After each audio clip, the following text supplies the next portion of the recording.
आसनातुं नन्दस्तु कालिन्द्यादशयां जलं विशतो। एकादशी के दिन व्रत किए थे नंद बाबा ने, यमुना में स्नान करने के लिए गए।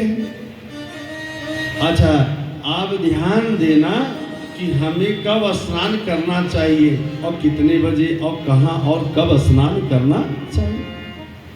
लेकिन हम लोग एकादशी के दिन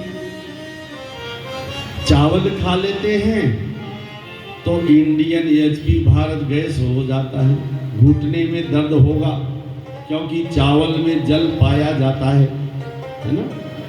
इस प्रकार से एकादशी के दिन व्रत रखना चाहिए। नंद बाबा ने रात्रि वेला, ध्यान रहे, स्नान कब करना चाहिए? बोले स्नान ब्रह्म मुहूर्त में स्नान करना चाहिए। अब आप 4 बजे के बाद सूर्य उदय होने के पहले तक स्नान कर लीजिए तो आप अमृत जल का आप स्नान कर रहे हैं, स्वास्थ्य कभी नहीं खराब होगा। लेकिन हम सब नहाते कितने हैं? 9-8 जब इच्छा तब नहाते हैं, तो शरीर में तो रोग होना निश्चित है। इस प्रकार से नंद बाबा ने रात्रि में हुआ क्या, अब उस समय घड़ी तो थी नहीं, उस समय घड़ी तो थी नहीं, और स्नान रात्रि में करने चल दिए 12 बजे। कितना बजे जरा बोलो? 12 बजे। अच्छा, भगवान रात्रि वेला वरुण भगवान की राजधानी है। किसका राजधानी है? जल में बोलो जरा। वरुण भगवान की। पहले के समय में माता बहन रात्रि वेला में गंगा पार नहीं होते थे और शाम को सूर्य अस्त होने तक समय नौका बंद हो जाता था, और जिस माताओं को गर्भ था, संतान होने वाला होता था, वो गंगा कभी पार नहीं करती थी। लेकिन अभी तो बातें दूसरा हो गया। तो इसलिए अब रात्रि में स्नान नहीं करना चाहिए,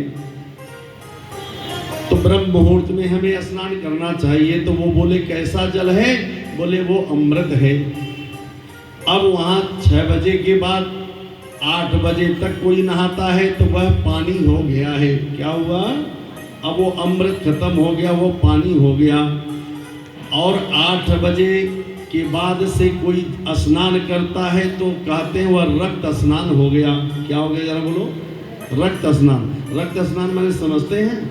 खून का स्नान, न जल रहा न पानी रहा, अब हो गया रक्त स्नान हो गया, क्योंकि उससे कोई फायदा होने वाला नहीं है। तो जलम अभिषेकम स्नानम भगवानया, जल को ब्रह्म मुहूर्त में स्नान करने के बाद आपकी मस्तिष्क में तेज आती है। क्या होता है जरा बोलो? तेज आती है, और उससे मन और विचार शुद्ध हो जाता है।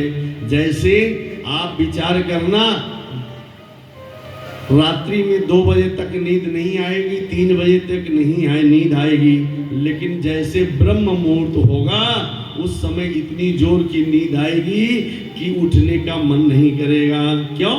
क्योंकि भगवान उस समय विचरण करते हैं और माता साथ में एकदम सुंदर सेंट, सुंदर भाव से मंद मंद मुस्कलियां पे बलिहार सांवरे।